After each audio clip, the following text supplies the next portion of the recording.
والہانہ پن یعنی کبھی آپ بڑے بے چین ہو تو کہیں یار کھولو سیرت کی کتاب، اپنے نبی کا کوئی ذکر پڑھتے ہیں، کھولو فلاں آدمی کو سنے جو حضور کے عشق کی بات کرتا ہے، آؤ کوئی نعت پاک کا نغمہ چھیڑ دے جو ہمارے دلوں کو ٹھنڈا کرے، آؤ کوئی قرب پائے حضور کے دروازہ نور کی طرف سفر کرے۔ ہم کہاں الجھے ہوئے ہیں، کہاں سکون تلاش کر رہے ہیں، کہاں ہم نے اپنے آپ کو الجھا دیا ہے، کن بے معنی اور بے مقصد باتوں میں ابحاث اور بحثیں کر کر کے اپنے آپ کو پریشان کیے ہوئے ہیں۔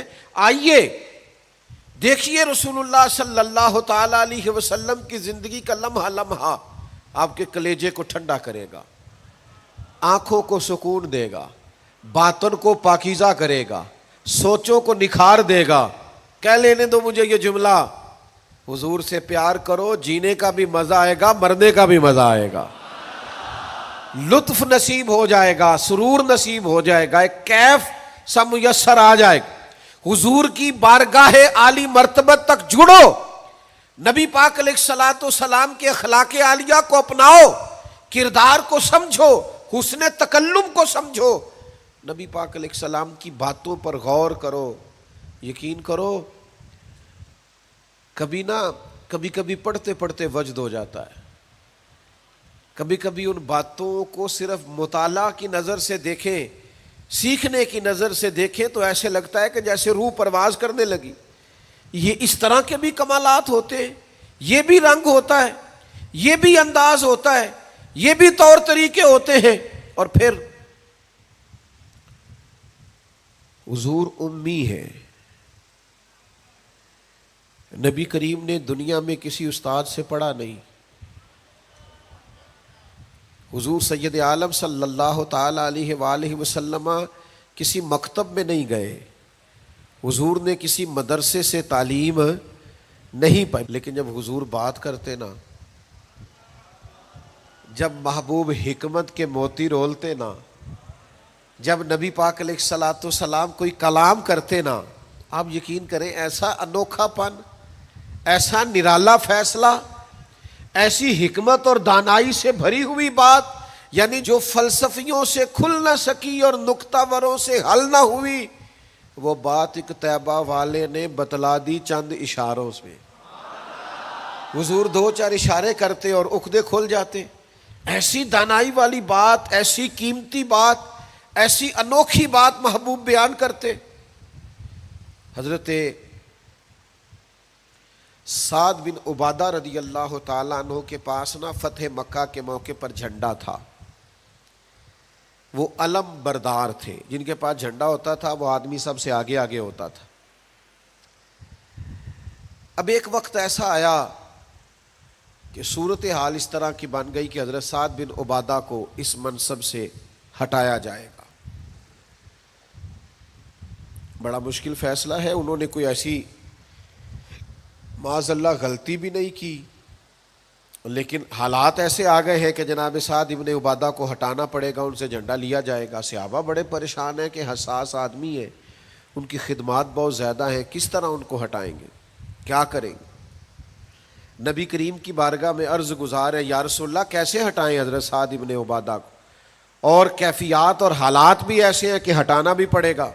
آج کل نا بہت سارے لوگ کام تو کرتے ہیں پر دانا نہیں ہوتے، جذباتی فیصلے، جذباتی باتیں، ایموشنل گفتگو، وقتی طور پر چیزوں کو بہتر کرنا، اور بس وقتی طور پر آج گزارا ہو کل دیکھی جائے گی، لیکن چیز کی گہرائی تک، اس کی اصل تک نہیں اترتے، اس کے سارے لوازمات کو نہیں دیکھتے، قبل از وقت منصوبہ بندی نہیں کرتے۔ ہمارا مزاج نہیں ہوتا، ہم ٹھہراؤ اپنی زندگی میں نہیں لاتے۔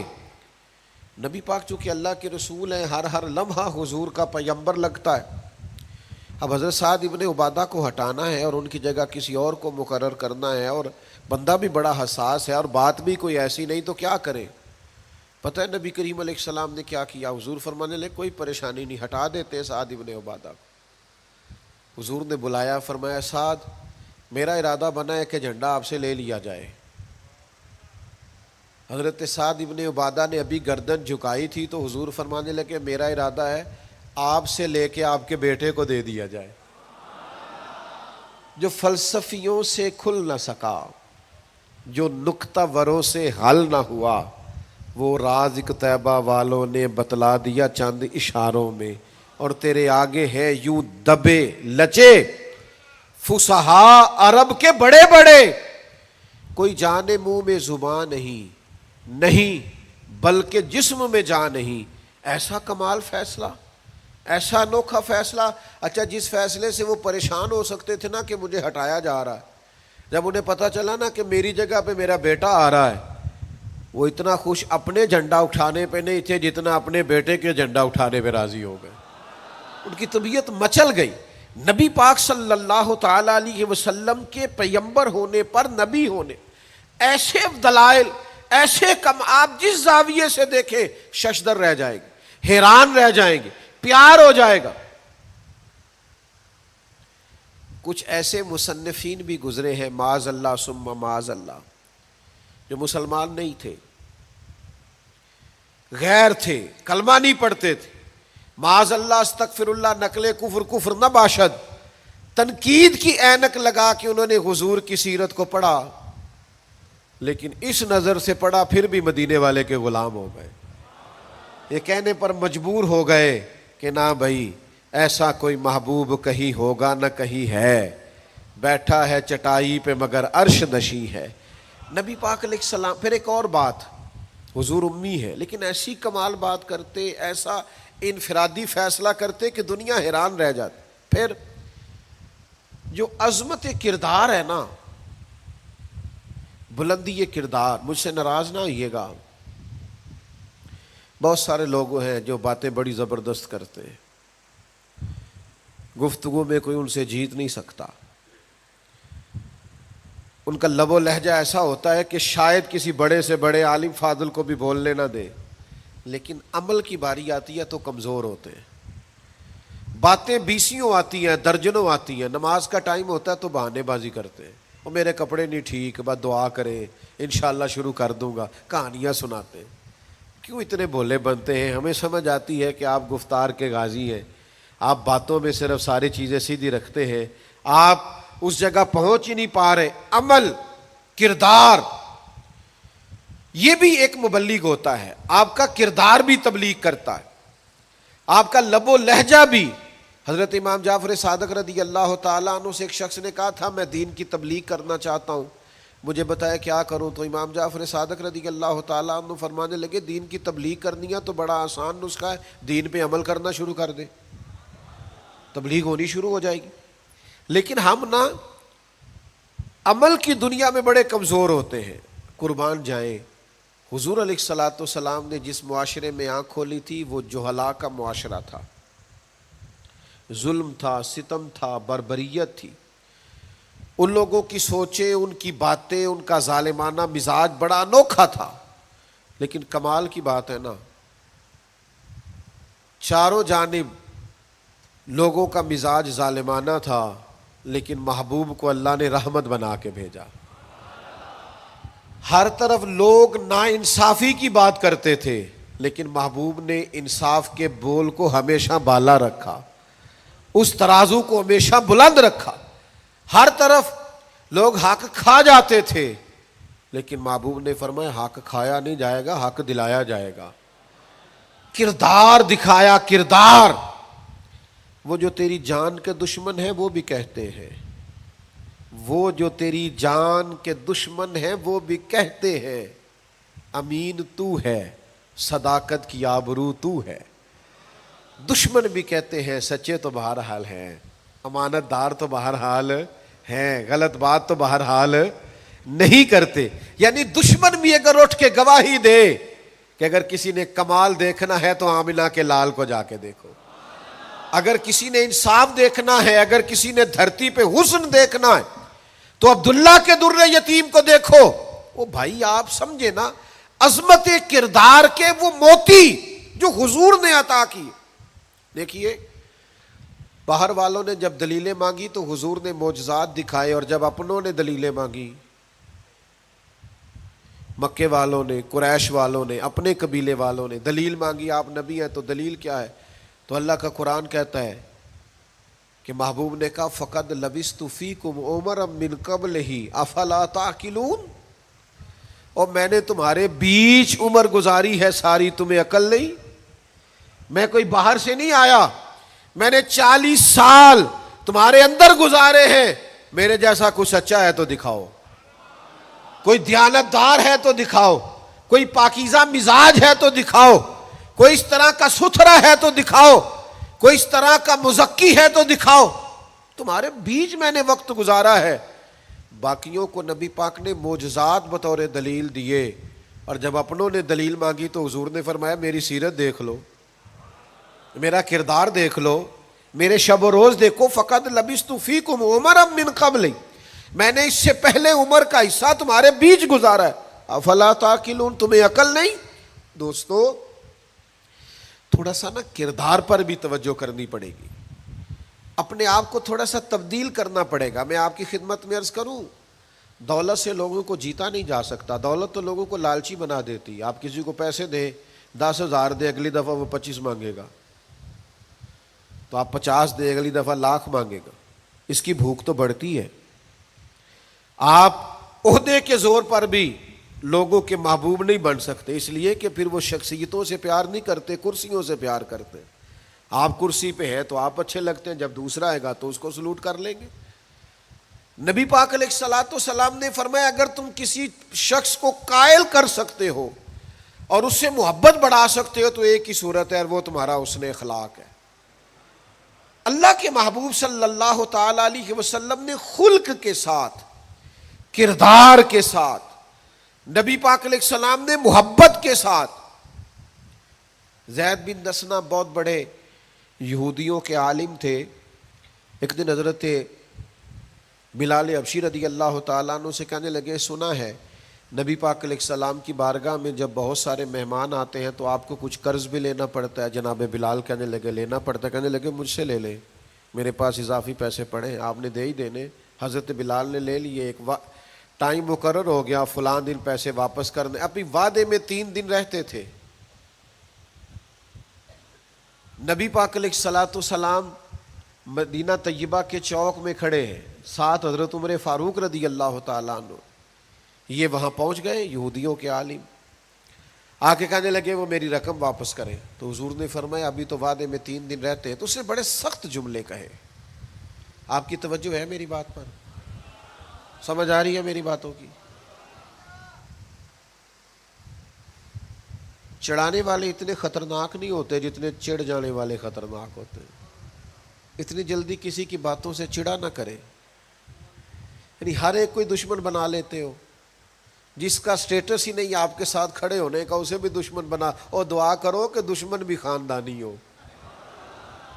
ہر ایک کوئی دشمن مان لیتے ہو، اس سے بھی میرا اختلاف ہے، یہ بھی مجھ سے حسد کرتا ہو، چھوڑے یار، آپ کا کوئی سٹیٹس ہی نہیں ہے، سب کے ساتھ آپ کا مقابلہ شروع ہو جاتا ہے، کہیں رکے تو صحیح، کہیں وہ جو 3 بندے وہاں کھڑے ہیں، وہ جو 4 وہاں کھڑے ہیں، وہ جو 5 وہاں کھڑے ہیں، وہ میرے خلاف باتیں کر رہے ہیں، وہ یار آپ بلا وجہ پریشان ہیں، وہ کوئی اور گل پہ کر دینے تو ہڑی نہیں کر دے، وہ کوئی بلا وجہ دشمن بنا لینا، چڑ جانا، ذرا سی بات پہ ڈسٹرب ہو جانا، بہت زیادہ پریشر اپنے ذہن پہ ڈالنا، اس سے بندہ کمزور پڑ جاتا ہے۔ انہوں نے سخت جملے کہے، لیکن نبی کریم صلی اللہ تعالی علیہ وآلہ وسلم نے نا کسی بات کا کوئی جواب نہیں دیا۔ حضرت عمر نے تلوار نکال لی، تو حضور فرمانے لگے کہ عمر آپ نے تلوار نکال لی ہے، آپ کو چاہیے تھا انہیں کہتے مطالبہ نرمی سے کریں اور مجھے کہتے ان کی رقم واپس کریں۔ فرمایا چھوڑو، یہ جو وقار ہوتا ہے نا، یہ آدمی کے قد کاٹ کا پتہ دیتا ہے، یہ جو حوصلہ ہوتا ہے یہ اس کی تعلیم کا، اس کی تربیت کا، اس کے علم کا، اس کے بڑے ہونے کی خبر دیتا ہے۔ حضرت عمر سے حضور نے فرمایا چونکہ انہوں نے اب پہلے مطالبہ کر لیا ہے تو ہم ایسا کرتے ہیں پہلے ہی پیسے دے دیتے ہیں۔ فرمایا آپ ان کو ساتھ لے جائیں، فلاں جگہ کھجوریں پڑی ہیں تول تول کے دے دیں، اور جب ان کا قرض پورا ہو جائے نا تو یہ جو آپ نے ان کو غصہ دلایا نا، تھوڑی کھجوریں زیادہ بھی دے دیجئے گا، تھوڑی مٹھائی بھی دے دینا، قربان جائیں۔ حضرت عمر رضی اللہ تعالیٰ عنہ فرماتے ہیں میں حضور کے حکم کا پابند تھا، میں ان کو ساتھ لے گیا اور لے جا کر کے کھجوریں تول تول کے دے رہا ہوا. مجھے ان پہ غصہ ہے, وہ مجھ سے ہلکی ہلکی باتیں کرنے لگ گئے حضور کے اخلاق کے بارے میں, نبی پاک کی بردباری کے بارے میں. تو مجھے جلال تھا, میں نے کہا تو کھجوریں لے, زیادہ باتیں نہ کر. میرا اپنا ایک خیال تھا کہ انہوں نے بڑے سخت جملے کہے ہیں. تو فرماتے انہوں نے میرا ہاتھ تھاما اور کہنے لگے عمر یار میرے اوپر جلدی نہ کر, میرے درد کو سمجھ, میں تورات کا عالم ہوں, میں نے اللہ کے آخری نبی کی جتنی نشانیاں تورات میں پڑھی ہیں ساری مدینے والے محبوب میں پائی جاتی ہیں. ایک نشانی میں نے یہ پڑھی تھی کہ جتنا جتنا کوئی جہالت کرتا جائے گا نبی پاک کا علم اتنا ہی غالب آتا جائے گا, حضور کی بردباری اتنی بڑھتی جائے گی. تو میں نے نا جان بوجھ کے حضرت بلال کو پیسے دیے تھے, اور 3 دن پہلے میں نے واپسی کا مطالبہ بھی جان بوجھ کے کیا تھا. میں نبی کریم کا حلم دیکھنا چاہ رہا تھا, میں وہ تورات کی نشانی دیکھنا چاہ رہا تھا, اور پھر میں نے سخت جملے بھی جان بوجھ کر کیے. پر قربان جاؤ مدینے والے کو جس اینگل سے بھی دیکھا ہے اللہ کا سچا رسول ہی پایا. محمد الرسول اللہ, محمد اللہ کے رسول ہے صلی اللہ علیہ وسلم. اب وہ کہنے لگے جناب عمر سے مجھے لے جائے نا, میں نے حضور کا کلمہ پڑھنا ہے, مجھے لے جائے بارگاہ تک, میں نے نبی پاک علیہ السلام کی غلامی کا پٹا گلے میں ڈالنا ہے. تو میرے بھائیوں نبی پاک علیہ السلام کی بارگاہ تک رسائی پائیے, حضور کی عالی مرتبت بارگاہ کی طرف اپنے آپ کو لے کر کے جائیے. آج اگر ہم اطمینان چاہتے ہیں ذہنی طور پر بھی, قلبی طور پر بھی, روحانی طور پر بھی, فکری طور پر بھی, تو ایک ہی راستہ ہے, اپنے آپ کو حضور سے وابستہ کریں. ہم جس طرح کی آزمائشوں کا دن رات شکار ہے, اور جس طرح سے ہمیں نئی نسل الجھی ہوئی, بے چین, بے قرار اور مضطرب نظر آتی, اس کا کوئی اور حل نہیں ہے. اس کا ایک ہی حل ہے کہ مرنے کی طرف دیکھ, نہ جینے کی طرف دیکھ, جب چوٹ لگے دل پہ تو مدینے کی طرف دیکھ. اپنا تعلق حضور سے جوڑیے, اپنا رشتہ نبی کریم سے جوڑیے. میں آپ کی خدمت میں عرض کروں گا وقت نکال کے درود پاک پڑھا کریں, وقت نکال کے حضور کی سیرت کا مطالعہ کیا کریں, ٹائم نکال کر کے نبی پاک صلی اللہ علیہ وسلم کی نعت شریف کو پڑھا کریں, وقت نکال کر کے حضور کی بارگاہ کی طرف بڑھا کریں. جب تک ہم یہ سارے کام نہیں کریں گے اطمینان نہیں پائیں گے. اور پھر جیسے جیسے حضور کو پڑھو گے, نبی پاک کو سنو گے, دین کی صداقت سمجھ میں آئے گی. آپ کو سمجھ لگے گی کہ آپ اس دین کے ماننے والے ہیں جو سب دینوں پر غالب بھی ہے, سب سے سچا بھی ہے, سب سے کھرا بھی ہے, اور سب سے زیادہ